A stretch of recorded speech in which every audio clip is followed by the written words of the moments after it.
have encountered this dynamic many times, especially for myself, that the people I'm closest to are often the hardest ones to reveal the most embarrassing things about myself.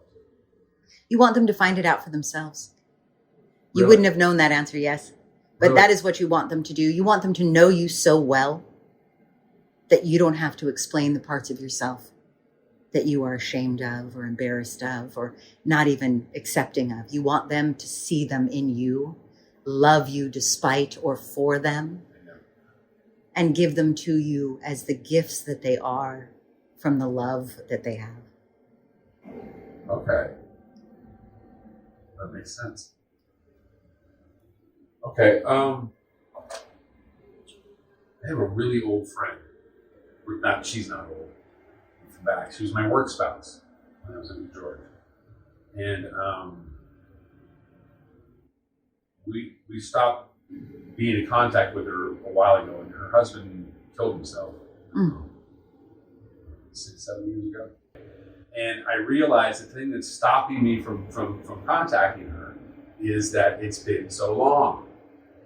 And I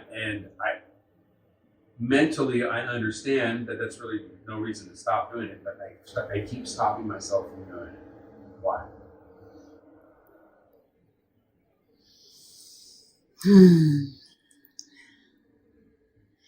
So that is another one of those questions that brings up so many of your belief systems, so many of the concrete posts of your foundation. Would you be willing to consider abbreviating that to something that we could answer without going places that we don't need to go for you right now? Because there's a lot in that.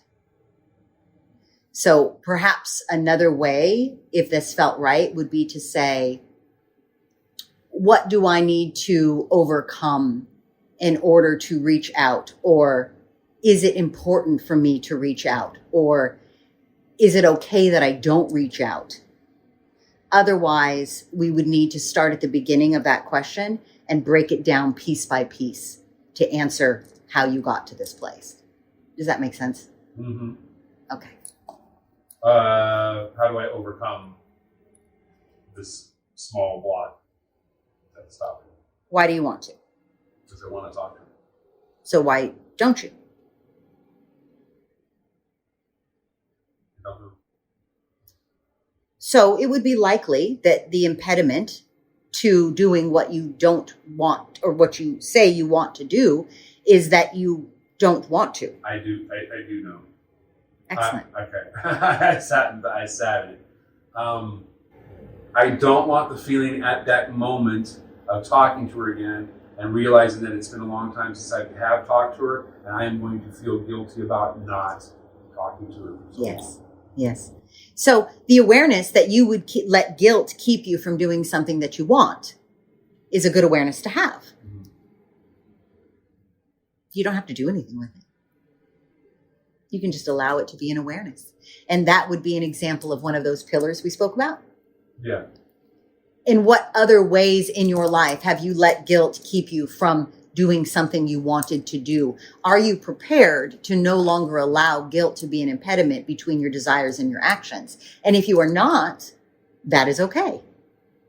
If you are, then this would be perhaps your first act towards releasing the belief that there is someone other than you should have been in order to be you now.